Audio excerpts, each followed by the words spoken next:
My name is Reuel, and I'm a part of the Association of Former British Colonies. The AFBC examines the legacies of British colonisation through educational content, social dialogue, and seeks to inform global policy and change around decolonisation and reparations. I'll let you introduce yourself. Thank you, Reuel. My name is Aftab, and I thank the Association of Former British Colonies for this opportunity to speak about the history of colonialism in Bangladesh. So I'm a Master of Public Policy candidate at the Maxwell School in Montreal at McGill University. Beyond that, I'm also a columnist for two Bangladeshi newspapers. I'm a banking professional as well, so I've done a little bit of work in everything. And what I'll say today, I'll say through the lens of being an independent researcher and a columnist. So take thing I say with a grain of salt is all I'll say. Thank you. Thank you.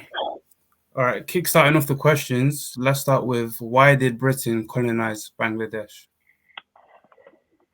Tough question with a long-winded answer. So I guess I'd start by saying that the colonization of Bangladesh by the British Empire was motivated by a complex web of economic, social, and political factors. And it sort of started with the British East India Company colonizing what is now known as modern-day Bangladesh in 1757 after a famous battle called the Battle of Plassey, where the people of Bengal resisted for days and days, but could not sort of stop the aggression of the British East India Trading Company. Again, as I said, Bengal as a region was known for its rich resources and trade and commerce opportunities, which were attractive to British traders. So I think the first thing that we have to sort of understand is the economic potential of Bengal for the British Empire. The British wanted to control the region's resources, which included textiles, rice, and jute, three of the prominent drivers of Bengal's economic journey back in the 17th and 18th centuries. Now, interestingly, textiles has survived. It's sort of still the main source of income for the country as a whole. And so has agricultural products such as rice. But the death of jute, which was one of the most prominent fiber products used in day-to-day, you could say, items such as jute bags and other stuff. Basically, the jute industry is dead. So I think that is, a big legacy of colonialism, how jute was exploited. Now, they also wanted to sort of establish political control over the region, which would allow them to expand their colonial empire. And they used sort of this divide and rule strategy, which pitted various religious groups and ethnic groups against one another. So again, economic factors, natural resources such as jute, tea, even indigo, were in high demand in Europe at that time, and they wanted to establish their dominance in Bengal as a result. Now, there is another reason that I should definitely say. They wanted to establish military presence in the region to secure their economic interests and to counter the influence of other colonial powers such as France. France was, the French colonial forces were sort of making an entry into Asia in the Indochina region, so places like Vietnam and so on. So if you look at the map of Bangladesh, there is a water body called the Bay of Bengal, which is of immense interest to the Chinese at this point in time. So what I'm trying to say is because of the geographic position of Bangladesh and Bengal in general, it was lucrative for colonial powers, and the British sort of decided to establish a military naval presence. So I would say economic, center of global cotton, jute trade, that was really important.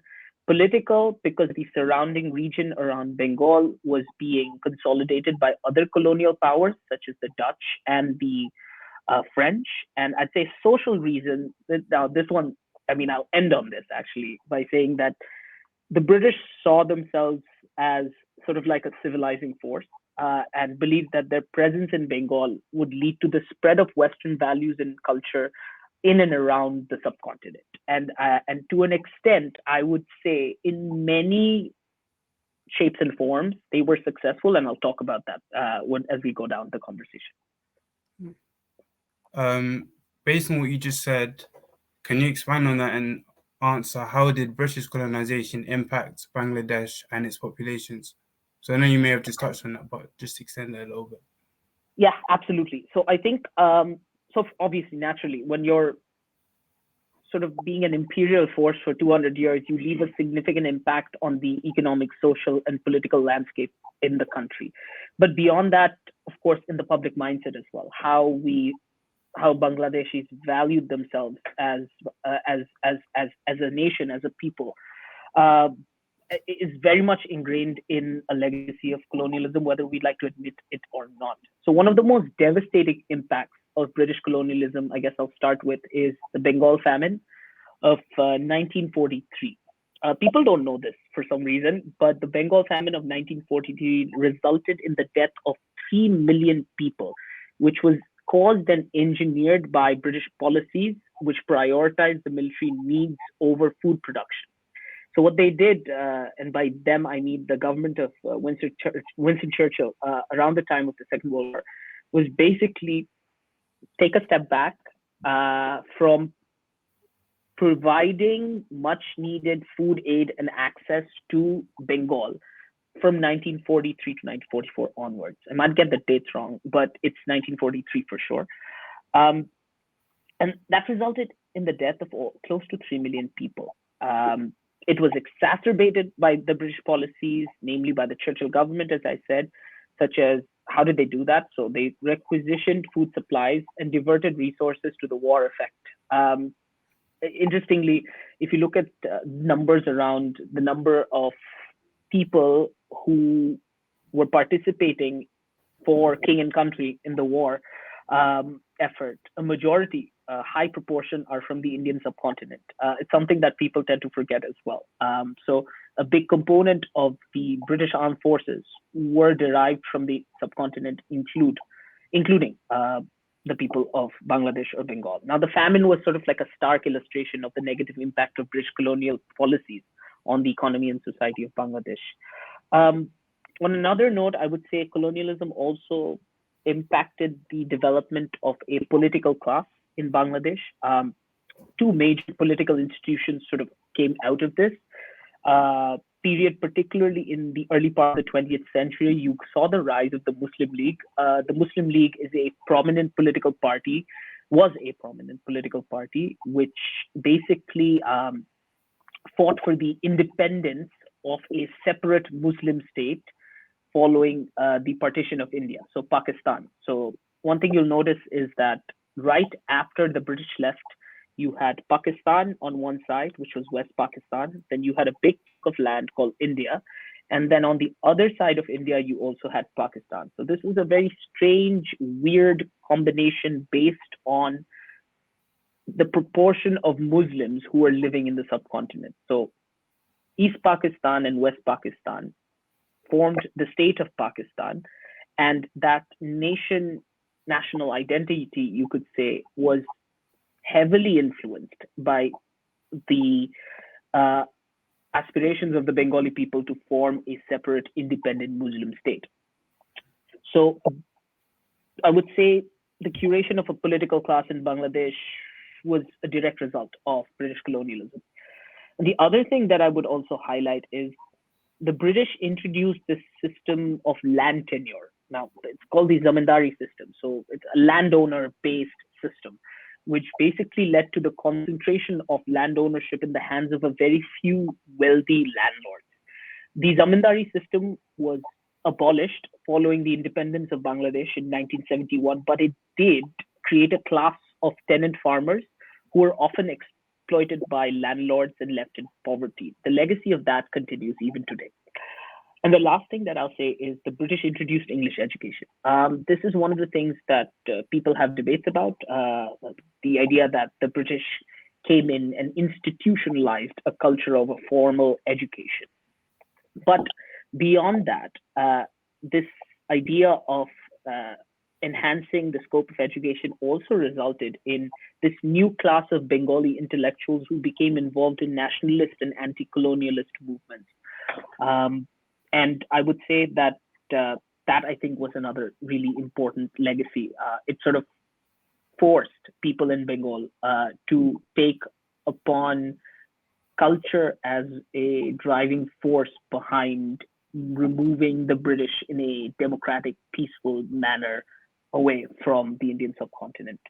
So I would say that, and of course, you obviously have to account for the fact that the partition of the subcontinent in 1947 is perhaps the most stark reminder of how the legacy of British colonialism left that entire region, including Bangladesh, extremely depleted. Like there's this famous stat, I can't remember right now, but when the British came in, the GDP of the Indian subcontinent was significantly higher than the rest of the world, any other region in the world. And by the time they left, the Indian subcontinent was left with nothing. And the byproduct of British colonialism in the eyes of people in Bangladesh was that 1943 Bengal famine, which reaped the entire society of any economic resources which they could have potentially used to develop their nation. So I think I'll leave it at that. Touching on what you just said, would you say that you said the effects of the Bengali famine, has that translated to modern day as well? I think it left the nation to start at a position to take care of themselves, quote unquote, which in a significantly worse position than it could have been. You know, it's easy to say in hindsight, but moral of the story is the Bengal famine resulted in a depletion of not simply economic resources, but also human capital. I think you have to understand that. And what you also have to recognize is the strength of modern day Bangladesh or the Indian subcontinent in general lies not simply in its resources, but also in its human capital. Its people are power at the end of the day. And with the death of so many individuals and the seeping of sectarian violence as a result of this divide and rule strategy of pitting Hindus against Muslims, you see the effects of that today in modern India. You see it with their relationship with Pakistan. You see it internally within Bangladesh as well. But I think the biggest legacy, which I sort of haven't touched on yet, is the legal implications, and maybe we'll get into that in greater depth. What are the current attitudes towards British colonization in Bangladesh? The current attitudes. I guess I'll touch on the legal stuff a little bit, because I think it's important to contextualize it to understand what the perception about colonialism is.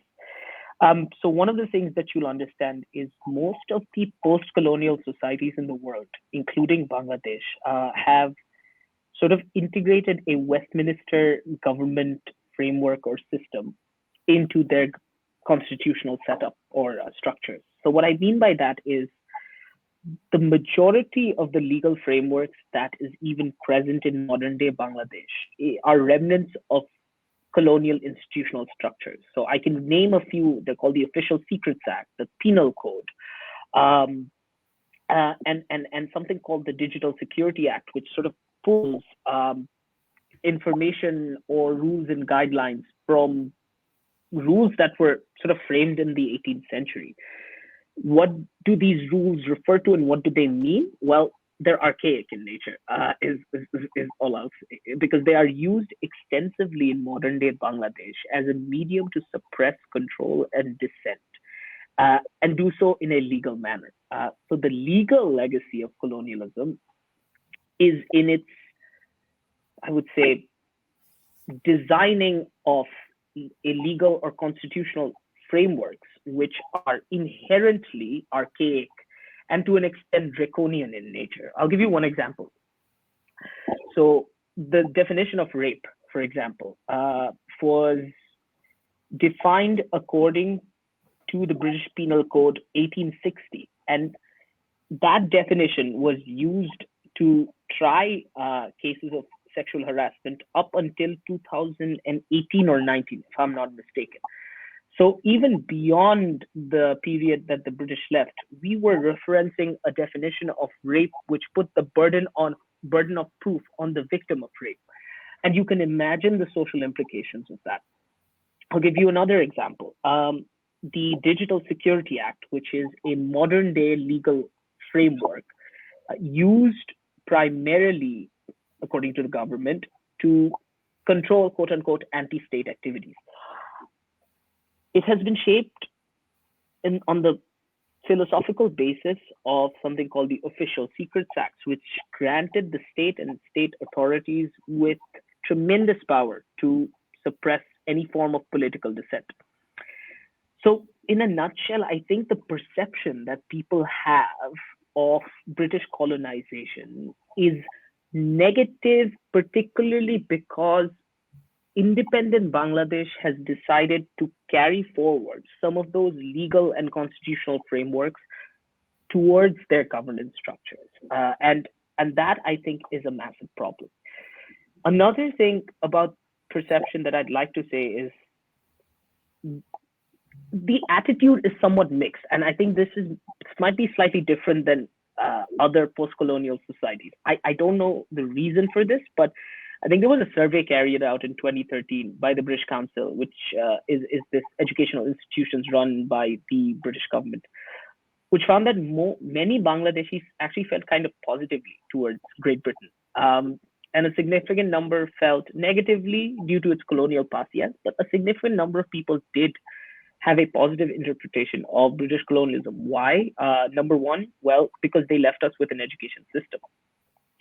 Number two, they basically created the most prominent university in the country, which is called Dhaka University. And they also fostered a sense of development, progress, and investments in technologies and systems such as train lines or rail lines, whatever you want to call it. Institutional development in the form of a judicial system and all that. So, but again, I think that's one needs to debunk that and truly understand why those institutions were created. I mean, they were created as a mechanism to enhance Britain's colonial interests.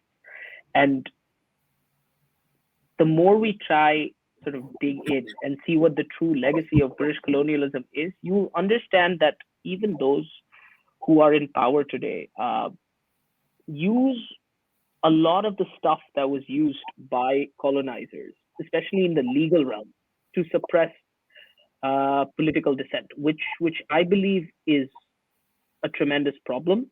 And that is what we need to decolonize, the approach to governance that has sort of been carried forward even after partition and independence. No, I agree. I think that can be said for a lot of other countries as well. My next question is, do you think that it is important to be aware of the history and legacies of British colonization in Bangladesh? And if so, is it commonly discussed within the country? Yes, to your first question. And to your second question about whether it is discussed, it is discussed. It's taught in schools in Bangladesh, but the extent and depth of the coverage varies. Now, students learn about the Battle of Plassey, sort of like the focal point of Britain's entry towards the subcontinent, about the specific characteristics of the British Raj, and the partition of India. However, there is very little discussion about the ongoing impact of colonialism on modern day Bangladesh. One of the things that I should make clear is that I forgot to mention is that one of the systems that the British left is called madrasa education, which is basically this framework for Islamic education, which is not technically monitored by the state. And as you can understand, especially after the rise of, you could call it Islamic radicalism or Islamism as a political movement in the 90s, madrasas became a focal point for radical elements, not just in Bangladesh, but outside Bangladesh, to brainwash or co-opt students into being, you could mercenaries or agents of radical organizations such as Al-Qaeda and so on. So I think one thing you have to understand is that madrasa education was left here by the British as a medium to sort of separate Muslim education from the other group of people, which was the Hindu population. So things like this sort of carry weight even in today's context, right? And I think that sense of dividing and ruling, not simply on the political scale, but at the level of education, set a dangerous precedent. And that precedent is not often talked about or discussed. So I would say, yes, it is really extremely important to discuss the overarching legacies of British colonialism, not simply from a political or historical lens, but from a social lens, from a legal lens, from an economic lens. And of course, which is my passion project, is from the educational lens. I mean, if you look into the syllabus of mainstream schools, even in Bangladesh today, they're basically remnants of what the British left. It's not been updated or reformed to the extent that it would be considered a holistic educational curriculum. So I think that's one of the bigger challenges that the country faces, particularly in reforming the education system that has been left by the British. And I think we often tend to slide this under the rug, and it's a problem, and it needs to be addressed. Saying that, what steps? This ties into my next question, but what steps do you think need to be taken to reform or decolonize the syllabus in Bangladeshi schools? Well, I think you need to break it down, as some would say.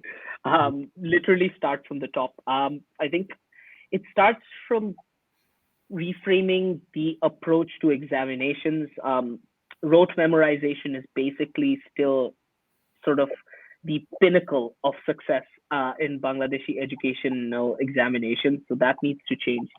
The syllabus taught in classrooms for all subjects, starting from math, English, Bengali, social sciences, and so on, that needs to be reformed. There have been proposals for the formation of an independent education commission to basically start from primary education to secondary education to tertiary education and recommend updates and reforms to the entire curriculum that is taught to students. We need to also reconsider the role of madrasas or Islamic educational institutions. Now, it's important to mention these Islamic education institutions provide much needed comfort, support, and guidance to particularly orphans in rural communities, which mainstream schools don't. But they need to be fully brought under the oversight of the state or the government, in my opinion, at least, because if you are letting madrasas operate by themselves and because of their established links with radical elements operating both within Bangladesh and outside Bangladesh, you're creating a situation where Islamism as a political movement, there's nothing wrong with being an Islamic political party, but I think Islamism as a political movement being ingrained in the minds of young children starting at the age of 8, 9, 10, 11, 12 is a problem. You are brainwashing children, and that needs to stop. And therefore, state oversight over these institutions is a need of the 21st century Bangladeshi political ecosystem. So I would say reform the syllabus, bring the madrasa system completely under the control of the government, and recognize that the examination processes used to test the literacy or quality of education provided to children is inherently a 19th or 20th century approach to education, and that needs to change. What was the importance of Bangladesh gaining independence? Again, so a little bit of history here. So 1947, the people of Bengal fought for the establishment of a unique Muslim nation called Pakistan. But what happened was Pakistan was divided to, as I said, into two elements: East Pakistan, to the eastern side of India, what is now called Bangladesh, and West Pakistan, which is modern day Islamic Republic of Pakistan. From 1947 to 1971, Bengal was the driving force of the Pakistani economy. And it was contributing disproportionately to the welfare of the overall Pakistani state, while not receiving the economic, social, political, or cultural benefits that West Pakistanis were receiving. All is to say, from 1947 to 1971, the legacy of colonialism that the British left sort of continued under Pakistani rule. Political rights were not guaranteed. Economic rights were not guaranteed. The very act of trying to speak one's own mother language, which is Bengali, was denied by the state. Famous quote where Pakistan's founder, Mr. Jinnah, Muhammad Ali Jinnah, he came to Dhaka in Bangladesh, and he said Urdu will be the only state language of Pakistan in 1952. And once he said that, it sort of created this wave of Bengali nationalism, which slowly became a political movement. The Muslim League, where Bengalis were instrumental in forming the Muslim League, broke away, and a political party by the name of Awami League was formed. And they basically led the political struggle for independence. In 1971, Bangladesh achieved its independence after a long 9-month struggle in which 3 million people died. 200,000 women and girls were raped by the Pakistani military. And the West played an observer's role, sadly. The United States actively supported the Pakistani military junta in war crimes and genocide that were being committed against the Bengali people. All is to say that once Bangladesh received its independence, it was a country which was desecrated by two centuries of British colonialism, about 2 decades of Pakistani oppression, and left with barely nothing. My father was born around that time, and he still tells me stories about how they had to wait in line to get basic things like milk for the first 4 or 5 years after independence. So I think the independence struggle defined the persistence of the Bengali people, and did so in a manner which united a nation of 160 million people under one ideology, framework, belief that, we're in this together, we're going to have to fight this out. We've been oppressed by foreign oppressors for 200 years or more than 200 years, and it's sort of time to take ownership of our country. But on the other side, because of these issues, the country faces tremendous challenges in institutionalizing basic things like democracy, in having a proper electoral system. The civil bureaucracy, for example, is also a remnant of British and Pakistani colonialism. It's archaic, it's inherently bureaucratic, it's slow, it's corrupt. But the one good thing to come out of this is that after independence, Bangladeshis took ownership of their economic story. So if you look at newspaper articles and so on, you will see something along the lines of from bottomless basket to economic miracle, which Bangladesh truly is. Beyond the politics, beyond the bureaucracy, beyond the systemic legacies of colonialism, Bangladesh has sort of proved to the world that using their limited resources, such as textiles and so on, and investing in human capital, the country has managed to survive, and some may say thrive. So that's the legacy of the independence struggle. In your opinion, what would decolonization look like in Bangladesh? I know you already touched on it in terms of education, but any other area?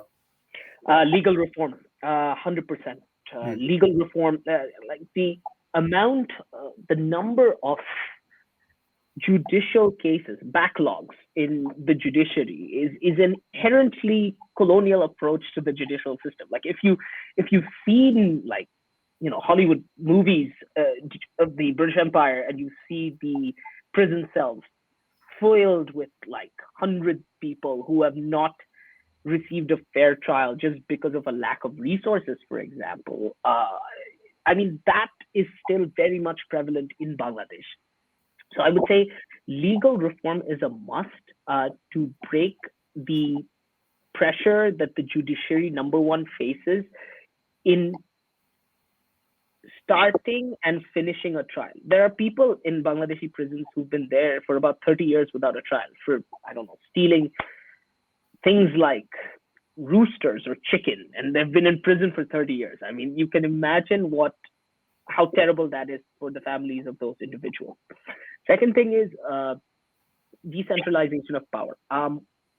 The constitution was set up in a way which guarantees the executive or the prime minister full-fledged authority to do pretty much anything and everything if her party or his party has a majority in parliament. There is no division of power between the head of state, who is the president, and the prime minister. There is very little authority given to the judicial system in any way to override a decision of the elected parliamentary body, which has sort of brought us into a difficult situation where the other arms of the state, other than the executive branch, which is the judicial branch or the legislative branch, have very little authority to do anything to stop or curtail the overreach of the executive branch. All is to say, I think independent Bangladesh has sort of carried forward the trajectory of how British colonial rulers used to rule their country. It's just changed from white men to Bangladeshi men and women. And I think that poses a massive challenge. So there have been calls to reform the constitution itself to reflect the needs of a modern day democracy in light of empowering the judiciary a little bit more. There have also been calls for reforms, as I said, around archaic laws. One of the good things that happened quite recently was this change in laws around sexual harassment and rape. Definition of rape was amended. The burden of proof, at least legally, was sort of pulled back or divorced from the victim. And of course, one also has to consider the impact of colonial legal structures on marginalized communities, such as the LGBTQ plus community in Bangladesh. This is not talked about. It's not an issue that has been raised by political actors in the country. And frankly, and unfortunately, it's not something that the people of the country are talking about as well. So of course, as you move towards development, these are issues and topics that need to be discussed. And I'd also say, and I keep bringing it back to this, I think the biggest legacy is around education. You are creating a generation of, for the last 40 years, who have been given access to education, yes, but access to education which was appropriate for the 19th and 20th century. That needs to change. We are a big, massive country of 180 million people. Now imagine if you're creating or curating the mindset of these individuals based on the principles of 19th and 20th century British colonial educational frameworks. I mean, that needs to be changed, and that needs to be addressed by the political regime or regimes that is or will be in power down the line. And one last thing that I'll say is, it's essential to sort of recognize that there are systemic and institutional frameworks that we have adopted as a nation from imperialist forces. And if those in power today sort of continue doing what the imperialists and colonialists were doing in terms of suppressing political dissent, which is a massive problem right now in Bangladesh, or using law enforcement agencies as additional arms of the ruling party, which again the British did extensively, use the police not as a friend but as a foe of the public. That's still being done today in modern day Bangladesh. Leveraging Official Secrets Act or similar legal structures to suppress political opposition. I think these are issues that have been raised consistently and constantly across public discourse and without much response from whoever or whichever political party has been in power. So my sad but unfortunate analysis of the situation is we have, as a society, decided to adopt the approach to governance taken by colonial and imperial forces and implemented that in modern day Bangladesh. And that psychology, that culture needs to change. I have said needs to change too many times, but that is the truth of it. Last question. Why is decolonization important for modern Bangladesh? Because I think, as I mentioned, I think a lot of the problems that we see today, if you look at the pros and cons of modern day Bangladesh, bring it back to today, the biggest pros, I would say, are centered around the economy. The country's economy has developed, enhanced, and sort of accelerated towards the path of development. However, the benefits of that development are restricted in the hands of a very few individuals in the country who have been accused of laundering the money out to foreign countries. What does that remind you of? That should remind you of how the British East India Trading Company operated. They used the resources of Bengal and the Indian subcontinent and basically took the money and sent it back to Britain. That's what the powerful and wealthy in the country are unfortunately doing today. And the powerful and wealthy in the country are closely aligned to the political machinery that is operating in the country. So we call this, if you don't want to get too theoretical, it's called neo-patrimonialism. It's this idea that politicians and businessmen sort of work together and democracy is killed as a result. So as I said, that I think is a massive problem. And also say decolonization of the mindset, right? Like there's the role of hierarchies in society is very much prevalent in Bangladesh.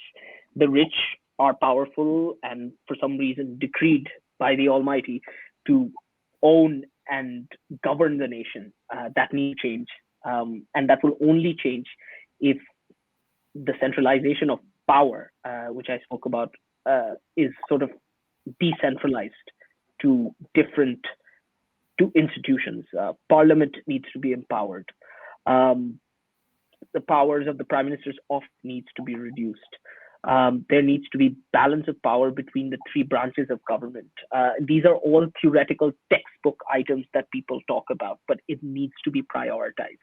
And at the core of it, maybe we don't use the word decolonization, but it is decolonizing the institutional frameworks which have governed Bangladesh for so long. Also say one more thing. I talked about the good stuff, the economy, infrastructure development, fantastic, really proud as a citizen of the country to see where the country stands today, especially after being ravaged by war and a period of imperialism for more than 200 years. Human rights, right? Like this is a massive challenge as well. The violation of human rights took place during the British Raj, left, right, and center. But the violation of human rights are taking place left, right, and center, even in today's Bangladesh. Law enforcement personnel are aggressively suppressing dissent, any and all forms of dissent. Electoral systems. We have not been able to agree on an electoral system that will result in a smooth transition of power from one government to another. That is a massive problem again. The violation of communal rights, like the rights of minorities. Hindus in the country are a minority. Christians in the country are a minority. Their rights have been violated on multiple occasions in the last 2 decades, and you see a steep rise in the number of cases of sectarian violence. These are all things that you think you would talk about in a colonial period, but unfortunately, we're still seeing it in Bangladesh. And although I am really proud of where the country is today, I must also call out the blatant disregard for human rights that has been engineered by successive governments, and particularly in recent times by law enforcement agencies. And I do think that that is an inherently colonial approach to run a country, and that needs to change. Before we finish, is there anything else that you wanted to add? No, Reuel, thank you so much. I think I've spoken too much today. All I'll say is keep an eye out on Bangladesh. It's an economic miracle, and it is a country which, mind you, has opened its borders and accepted over 1 million refugees from neighboring Myanmar, while the world has stayed silent about the Rohingya and has done literally nothing. It is a country which has opened its borders to the largest refugee population in the world, being one of the most populated countries in the world. Hearts are open, hearts are big, but it needs support from the international community to tackle the Rohingya crisis. And I think that needs to be on top of the diplomatic concerns of the global community. And of course, I hope that the issues that I've raised, human rights and so on, are addressed by the ruling regime, because if they don't do so, the development that the country has witnessed after decades of oppression at the hands of foreign oppressors, that development will not be sustainable. Thank you. Thank you for your time, Aftab. Thank you, Reuel. Take care, okay? Love you, chat.